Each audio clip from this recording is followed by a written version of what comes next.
안녕하세요. 도승환 평가사입니다. 오늘은 우리 법규 수석평가사님, 간략하게 평가사님 소개 좀 부탁드리겠습니다. 안녕하세요. 34기 합격생 하지민입니다. 저는 34살이고요. 89년생 빠른 89인데 그냥 89로 요즘 34살이라고 하고 다니는 거 굉장히 좋아해요.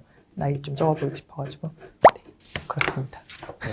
법규 75점 수석이면서 법규 점수가 워낙에 높아서 전체적으로 이게 다 평균 수석까지 하시게 됐고요. 그리고 실무하고 이론도 점수가 낮지 않아요. 이 정도 점수면은 실무 이론 각 과목별로도 상당히 이제 상위권 점수인데 세 과목을 다 잘하는 게 쉽지 않은데 어떻게 이렇게 세 과목을 다 골고루 잘하시죠? 그건 아닌데 일단 원래는 실무를 좀 잘한다고 생각하고 있었고 이론이 약점 과목이라서 올해는 네. 이론에 가장 힘을 좀 많이 줬었어요. 그래서 처음부터 강의도 다 초심으로 돌아가서 다시 듣고 그래서 이론은 뭐 제 기준에서는 나름 만족한 점수로 한 10점 가량 올렸던 것 같고 법규는 연차가 아무래도 좀 높다 보니까 많이 인풋이 있다 보니까 좀 잘 그렇죠. 나온 것 같고 예. 법규는 이제 답이 정해져 있다라고 하지만 정해진 답이 좀 많죠. 시중에 자료가 엄청 많단 말이에요. 그걸 어떻게 정리를 하셨나요? 저는 이제 법규 전공이 아니니까 들었던 강의도 많고 했는데 올해는 다시 초심으로 돌아가서 도승환 평가사님 기본 강의 전부 다 그냥 완강을 아주 빠르게 다 2배속으로 듣고 이제 마지막 한 3개월 정도는 나눠주신 이거를 원래 기본서처럼 봤어요. 얘를. 전 얘가 기본서라고 생각했거든요. 그냥 여기에 다 첨가를 했어요. 좀 판례를 첨가하고 이주 대책이나 이런 중요한 목차 같은 거는 좀 기재를 해가지고 단면 복사하고 얘만 이렇게 좀 보면은 판례지까지 볼 필요 없게끔 만들어서 제 얘를 좀 이용한 편이었어요. 얘가 좀 유용했거든요. 저한테는. 이 자료가 이제 그거잖아요. 기본 강의 때 나눠줬던 그 필기 노트라고 해서 이제 기본서가 조금 더 축약돼서 이렇게 요약된 자료인데 한 페이지에 두 장 해서 이렇게 좀 작게 보는 걸 좋아하는 편이에요. 한눈에 보이게. 저도 이걸 좋아하는데 그리고 뒷면은 좀 비어 있어야지 제가 추가할 수 있기 때문에 이렇게 단면 복사해가지고 했는데 저는 끝까지 이제 아주 귀중하게 제가 가지고 시험장까지 가서 보고 요거를 이제 한 3개월 전에는 일주일에 보통 요게 한 회독이 되잖아요. 그럼 이제 일주일 전에는 요 전부 다를 하루에 1회독 하면서 하루에 1회독 하면서 일주일 전에는 요거 이제 체크하는 내가 중요하게 생각하는 것만 보는 그다음에 스터디. 보니까 서브를 따로 만들진 않으셨죠? 네, 요게 서브이자 기본서이자 이제 모든 것이다. 예. 서브를 굉장히 만드는 걸 또 선호하는 편인데 3년 차는 만들면 안 된다. 시간이 없다. 이런 게 그리고 그냥 하루 안에 회독하는 게 더 중요하니까 그 서브 만들 시간에 한 번이라도 더 보자. 예, 그리고 앞에 많이 만들었어서 이제 그만 만들 때가 되겠지 않았나 이렇게 생각도 했고.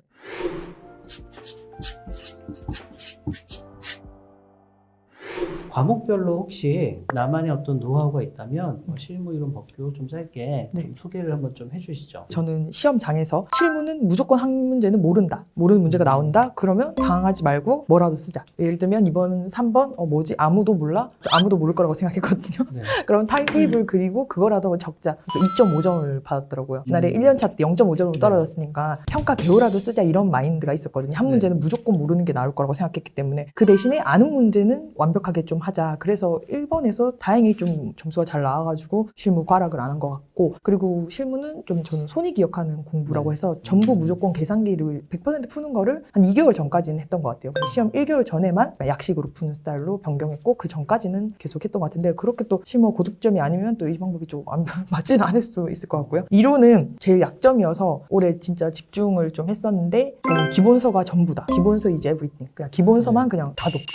맨날 실무 법규 공부하다 보면 이론 공부할 시간이 없잖아요. 그래서 이번에는 그래도 이론 공부할 시간을 좀 2대 4대 4로 갔던 것 같아요. 실이 법이 2대 4대 4에서 이론 공부를 많이 하고 일주일에 기본서 1회독을 무조건 하자. 이거를 하니까 그냥 자연스럽게 이론은 뭐 고민하지는 않았던 것 같아요. 그냥 기본서만. 2대 4대 4는 1개월 전이니까 3개월 전까지는 그냥 보통 1대 1대 1이에요. 그러면 200분씩 공부를 좀 했거든요. 그러면 문제를 푸는데 손이 기억하는 건 한 문제를 풀더라도 배제 사유까지 무조건 다 적기 시작했거든요. 그러면 안 적기 시작하면 일주일만 지나도 그 밑에 배제 사유를 안 적는데 그러면 마이너스 1점씩 되는 게 아닌가. 그게 약간 유동 평가사님 이제 그 스타일이 배제 사유 다 꼼꼼히 좀 적고 그거를 제가 손이 안 하니까 한 며칠 지나면 얘를 안 써요. 배제 사유를. 그래서 그거를 좀 꼼꼼하게 하려고 했던 게 법규도 한 문제는 무조건 모른다. 늘 뭐 도정법이 나온다거나 이번에 4번처럼 뭐 사무소 개설 아무도 모른다. 근데 내가 모르면 또 남들도 다 모른다. 그러니까 당황하지 말자. 그 대신 좀 유사한 걸로 방어하자. 법규는 그래도 뭐라도 써야 되니까. 그래서 사무소 개설이니까 법인하고 떠올려서 이렇게 좀 유사하게 쓰자. 이렇게 방어 전략을 좀 세웠던 것 같아요. 그리고 법규가 이제 가장 정직한 과목이라고 생각하거든요. 인풋 대비 아웃풋이 완전히 정확하니까 그러면 교수님들 채점할 때 정직한 사람을 점수를 많이 줄 거라고 생각했어요. 그래서 조문 같은 것도 꼼수 없이 그냥 정직하게 그렇게 공부하는 스타일이었던 것 같아요. 이 초년차나 시험장에 처음 들어가거나 실력이 어느 정도 쌓였지만 자기 통제가 안 되시는 분들은 딱 들어가면 아는 거 나왔어 하면서 그때부터 머릿속으로 아는 거 나왔어 하면 이게 합격이라는 단어가 여기서 반짝 이렇게 하면서 이제 막 그 장밋빛의 어떤 그 합격 후의 인생들이 쫙 스쳐 지나가거든요. 그러면서 여기 닭살이 쫙 보면서 나 이제 합격했어 하면서 흥분을 주체 못해가지고 오버페이스로 답안지가 막 이렇게 산으로 가는 경우가 많아요. 조합을 꾸려가지고 어떻게 써야 되겠다. 그 찰나의 순간에 그런 생각들이 다 들었을 거잖아요. 좀 그때 당시에 좀 느낌을 좀 한번 얘기해 주시죠. 그 찰나의 순간에 기억은 솔직히 없는데 뒤돌아보니 제가 네. 어땠나라고 보면은 저는 이제 약간 역설적이게 목차는 영리하게 쓰고 그 안에 내용은 좀 무식하게 써야 된다고 생각하는 스타일이거든요. 네. 그러면 두 가지 중에 보통 취사 선택을 하시는 것 같아요. 목차는 어차피 정형화돼 있으니까 그냥 대강 쓰고 내가 내용을 많이 쓰겠다. 혹은 나 목차를 조금 더 남들보다 좀 센스 있게 써서 점수를 좀 가져가겠다. 근데 저는 그 역설이 두 개가 동시에 돼야 되는 것 같아요. 목차는 영리하게 짜고 내용은 무식하게. 계속 까먹으니까 계속 무식하게 외우는 거예요. 무식하게 외운 거를 수두에 넣고 목차는 좀 영리하게 센스 있게 좀 쓰면은 그게 제가 좀 생각했던 내 고득점 비결이 아닌가 하는데 그 순간에 저는 늘 보면은 어차피 복규도 하나 문제는 모르니까 모르는 문제는 일단 목차를 안 짜고 들어갔거든요. 그럼 1, 2, 3번만 목차를 짜요 이렇게. 그럴 때 그냥 목차만 짜고 키워드도 안 쓰고 최대한 시간을 줄여서 내용을 더 많이 적는 그런 스타일이고 묻는 게 이번에도 이렇게 있으면 뒤에 한 3개를 물었으면은 그 3개를 다 목차화시키는 걸 좀 중요하게 생각했어요. 빨리 목차를 짜고 그 다음에 들어갔던 것 같아요. 자, 그리고 문제 푸는 순서가 1, 2, 3, 4번으로 다 순서대로 그냥 푸세요? 네, 순서대로 푸는 스타일. 혹시 이게 다 아는 쟁점이니까 순서대로 풀 수 있는 거 아니에요? 아니 그 시리법 전부 1, 2, 3, 4로 푸는 스타일이에요. 그냥 순서대로 가는 걸 좋아하는데 알아도 몰라도 이번에 실무를 4번부터 풀어서 4번 점수 별로 안 줘요. 그래서 늘 그냥 하던 대로 하는 게 항상 좋은 것 같아요. 변경을 시키면 안 되는데 항상 실무 4번부터 풀어야 된다는 이런 또 압박감이 또 그런 있으니까. 감이 있죠. 그래서 저는 자기한테 맞는 걸로 풀어라. 근데 저는 그냥 순서대로 하는 걸 좀 선호하는 편이라서 그렇게 했던 것 같아요. 그리고 그 순간에 2번이 내가 좀 맞네? 2번 먼저 그럴 생각하는 시간조차 좀 없는 것 같아요. 그냥 무조건 1번부터니까 그 생각하는 시간도 막 5초 정도 좀 줄일 수 있지 않나. 근데 뭐 각자 맞는 스타일대로 하는 게 진짜 좋은 것 같아요. 그 순간에 계속 좀 변형시키려고 하면 좀 시간 로스가 좀 있을 것 같아요. 그러면 목차를 잡는데 1, 2, 3, 4 목차를 끝까지 다 잡고 푸세요? 네, 맞아요. 근데 1, 2, 3, 4 다 잡되 조금 모르는 거는 아예 안 잡아요. 그걸 고민하는 시간을 쓰질 않아요. 목차 잡을 때. 그리고 다시 그 시점에 돌아가서 약간 고민하고 쓰는 것 같아요.